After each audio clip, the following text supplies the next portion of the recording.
Atenção, vascaínos! Eu sou o Saulo Viana e eu vou apresentar mais uma belíssima cidade do nosso estado do Amazonas. Dessa vez, eu falo aqui de Novo Airão, uma cidade que fica localizada na região metropolitana da capital, a cidade de Manaus, às margens do Rio Negro.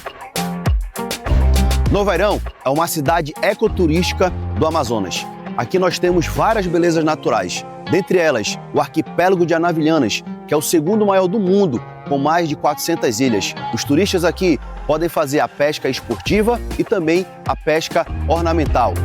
Além também da atração turística de mergulho com botos, visitas em comunidades ribeirinhas e indígenas e o Ecofestival do Peixe-Boi. Não diferente do restante do Amazonas, Novo Airão também é uma cidade que tem vários torcedores vascaínos que acompanham todos os dias o nosso canal Atenção Vascaínos. Salve, torcedor vascaíno! Muito bom dia! É um prazer estar com você por aqui em mais um Faísca Taon. E eu já chego por aqui dando aquele recado. Aqui a gente fala de Vasco, mas também traz novidades, e essa é grande.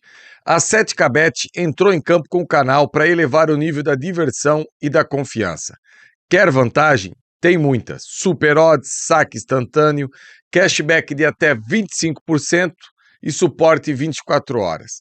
É tudo transparente, seguro e regulamentado, do jeito que você, vascaíno, merece. Mas fique atento, só para maiores de 18 anos, com aquela responsabilidade. Quer conhecer? Aponte o celular para o QR Code que está aí na tela e descubra o mundo da 7K.Bet. Então, torcedor vascaíno, ontem à noite o Vasco conseguiu a classificação para a semifinal do Campeonato Carioca. E olha, temos muito o que conversar, porque foi um primeiro tempo ridículo, deprimente, talvez uma das piores atuações do Vasco dos últimos anos. Realmente está difícil de encontrar o caminho de jogar bem e vencer bem. Depois da vinheta eu volto, tentando trazer o meu ponto de vista do que pode estar acontecendo com essa equipe. Se liga aí.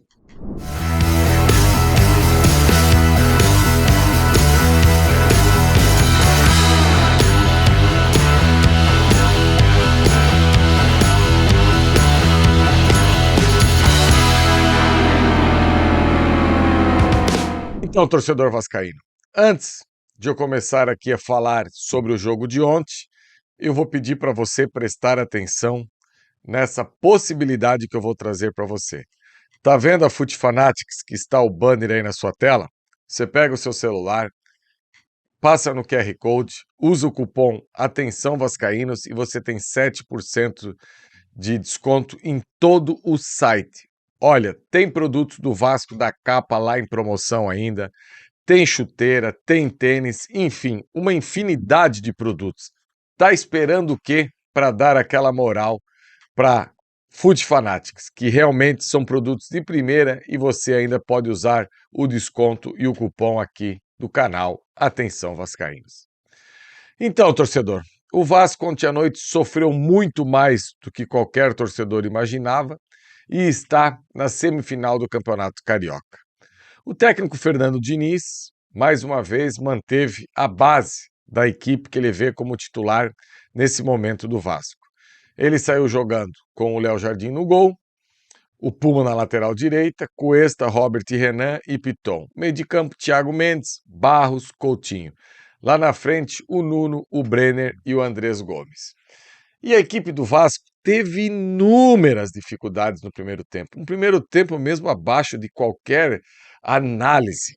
Tomou um gol em que a posse era do Vasco, a bola estava no ataque, o Nuno Moreira foi dar uma letra pro Puma. Às vezes me parece que tem uns jogadores do Vasco que estão desconectados com a realidade, sabe? Se a fase tá boa, se você tá ganhando de 2, 3 gols, você pode arriscar um pouquinho mais, um lance com mais perfumaria. Mas quando a coisa não tá legal, tá todo mundo pressionado, o torcedor já tá de saco cheio, faz o simples. Porque o Vasco tá naquela fase que quando ele não faz o simples, ele erra, a outra equipe vai parar lá dentro do gol. E foi isso que aconteceu. O sistema defensivo do Vasco estava frouxo, não estava prestando atenção no que estava acontecendo. E assim, existe um termo no futebol aí, que é o atacar marcando. O que seria o atacar marcando? Atacar marcando é quando você está, por exemplo, lá na ponta direita, seus jogadores no campo de ataque, quase na entrada da área, o seu lateral esquerdo já tem que vir fechando para o meio, o seu zagueiro também, se aproximando dos atacantes adversários, porque se você perder a bola, você está atacando, mas você está marcando, você está preparado para aquilo. E os defensores do Vasco estavam completamente desconectados com a realidade, principalmente o Cuesta.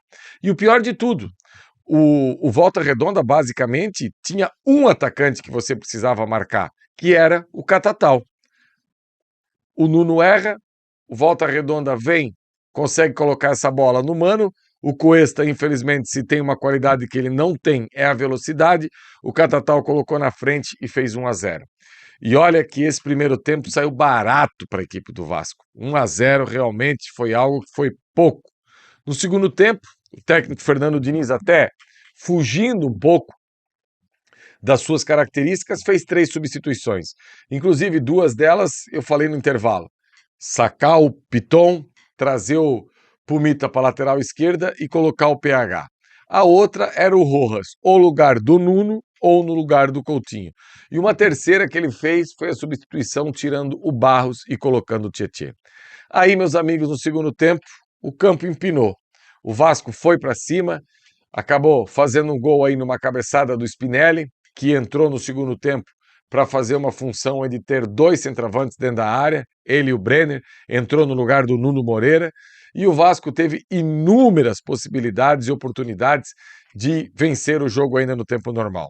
Aliás, para você, equipe de Série B do Campeonato Brasileiro, dá uma olhadinha nesse goleiro do Volta Redonda. Me parece, assim, pela feição ainda ser um menino, Avelino, o sobrenome dele, pegou muita bola ontem à noite mesmo. O que se tira de lição? Depois o jogo acabou indo para os pênaltis e o Vasco venceu por 5-3. O primeiro cobrador aí da equipe do Volta Redonda chutou para fora. O Léo Jardim acabou não fazendo nenhuma defesa, mas os 5 cobradores do Vasco colocaram a bola na casinha. Pênaltis bem cobrado. Acho que do Vasco mesmo, o único que não foi bem foi o Tietê. O restante aí que cobrou os pênaltis, mais uma vez quem encerrou as cobranças foi o Puma. Perdeu esses dias no tempo normal, mas nas cobranças, acho que o Puma agora já é o 6º ou 7º que ele faz. David também cobrou muito bem, fez o gol para o Vasco. O Tietê, como eu já falei, não foi muito bem não a cobrança nele. O Spinelli, bem, ótimo. O Rojas abriu as cobranças, também colocou a bola na casinha. Eu acho que o que fica de aprendizado, e assim, torcedor, eu não gosto de ser repetitivo aqui, não gosto. Mas tem coisas que saltam aos olhos e em determinados momentos a gente tem que fazer lembrar.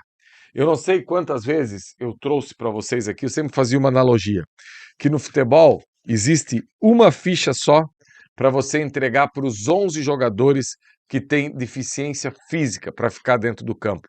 E essa ficha, no Vasco, ela está na mão do Coutinho. Não dá para você ter deficiência física com o Piton, deficiência física com o Nuno Moreira, deficiência física com o Coutinho. A equipe tem muita dificuldade. E não é só para transição defensiva. Na hora de criar, você ter uma equipe com tantas dificuldades assim também para se impor no campo do adversário, fica ruim. Então, eu acho que agora, para a próxima partida, provavelmente vai ser com o Fluminense, né? No próximo sábado ou domingo. Lembrando que hoje à tarde tem aí Flamengo e Botafogo, o vencedor vai pegar a equipe do Madureira, e amanhã tem esse Fluminense e Bangu, quem vencer passa e pega a equipe do Vasco em 2 jogos. Eu acredito que está muito difícil a situação do Diniz. Quem me acompanha aqui sabe, eu tenho admiração por algumas coisas do trabalho dele, por outras eu acho que ele tem uma teimosia que não tem necessidade, e uma das teimosias é algo que eu e o Cerdeira a gente sempre fala muito aqui. O Vasco basicamente fica com a equipe do ano passado, contrata, e quem está dentro de campo são os jogadores do ano passado. Eu acho que já passou da hora do PH voltar à equipe titular, já passou da hora do Saldívia ter algumas oportunidades no lugar do Cuesta. Cuiabano tem essa questão física que o próprio Diniz falou na coletiva de ontem. Eu acho que é um jogador que também, assim que estiver 100%, merece conseguir a titularidade. E daí, colocar aí, na minha visão, o Rojas ou no lugar do Nuno ou no lugar do Coutinho. E lá na frente, ou sacar até os dois e quem sabe jogar com Brenner e Spinelli também, aí é com o Diniz a melhor maneira que ele possa encaixar essa equipe do Vasco. Eu vejo que além da polêmica do Diniz, existe uma outra polêmica em curso aí, que é a questão do aproveitamento do Felipe Coutinho. Na última quarta-feira, o Vasco, quando perde para o Bahia em São Januário, tem uma pergunta na coletiva para o técnico Rogério Ceni sobre a boa partida e o quanto o Everton Ribeiro se entregou durante os 90 minutos, terminando a partida morrendo de cãibra. Mas por quê? Porque a genialidade do Everton Ribeiro acabou saindo o gol do Bahia. E o Ceni fala algo para mim que isso se encaixa assim, ó, perfeitamente com o Coutinho. Se o Diniz tivesse esse zelo com o Coutinho seria um jogador muito mais efetivo do que é. Ano passado, eu não recordo bem o número, mas se eu não me engano, o Coutinho bateu o recorde de partidas numa temporada da vida dele com 55 anos. E as melhores partidas do Coutinho no ano passado foram em momentos que o Vasco voltava de data FIFA ou jogava de domingo em domingo. Onde é que eu quero chegar com isso aí? Não dá para o Coutinho jogar quarta e domingo. Ontem, no pós-jogo, o Emerson até fez lembrar que a melhor partida do Coutinho, das 4 aí, entre a semifinal e a final da Copa do Brasil, foi o primeiro jogo contra o Fluminense. Ele tem muita dificuldade de acompanhar aquilo que o futebol exige nos dias de hoje. Então eu acho que a fisiologia do Vasco, o Diniz, a comissão técnica, todo mundo tem que entender que a gente precisa preservar o Coutinho. O que a gente quer para o Coutinho? A gente quer o Coutinho jogando 55 partidas em um ano e resolvendo 2 ou 3, ou a gente quer um Coutinho que jogue 40 partidas de um ano, mas que sempre tenha a possibilidade de fisicamente se destacar, porque hoje, por mais técnica que você tenha, por mais habilidade que você tenha, se você não tiver a questão física aliada, fica muito difícil para jogar. Agora tem uma semana de treinamento pela frente e o que a gente espera é que o Vasco, o Diniz, no caso, possa modificar essa equipe do Vasco. Pelo menos 2, 3 mudanças. Não dá para ser teimoso ao extremo, até porque é o seu trabalho que está em jogo. Eu acho que tem alguns jogadores que não podem ficar mais fora da equipe. Volta a falar. PH não pode ficar mais fora, Rojas não pode ficar mais fora, Spinelli cada vez precisa ganhar mais minutagem e vamos aguardar aí a questão do Cuiabano. Detalhe, antes que eu me esqueça, Saldívia também precisa jogar esse tipo de jogos maiores para a gente poder ter um entendimento. Não tá legal o Cuesta. Ofensivamente, com a bola, inclusive foi o cara que fez assistência. Sem a bola tem muita dificuldade. Ontem, o Igor Catatal, eu até brinquei no pós-jogo aí, fez o Cuesta de xereca, atropelou o jogo inteiro. Incrível como esses zagueiros do Vasco têm dificuldade na hora de defender. Beleza, torcedor vascaíno? Esse foi o Faísca de hoje. Vários temas, táticos, técnicos, individuais, Felipe Coutinho, Spinelli, zagueiros, enfim, aquilo que a gente sempre gosta de falar. Hoje a gente tem aí, mais tarde, programação aqui no canal Atenção Vascaínos. Tem segunda de carnaval, tem terça de carnaval, mas pode ter certeza que você não fica na mão. Alguma coisa de informação será entregue para você que está aí do outro lado. Um abraço, um ótimo carnaval a todos e a gente se encontra aqui no Atenção Vascaínos. Valeu, galera!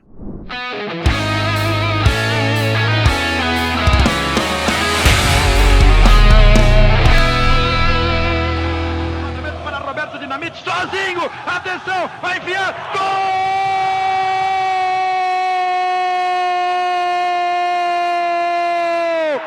Que golaço maravilhoso do moço que mora em Caxias!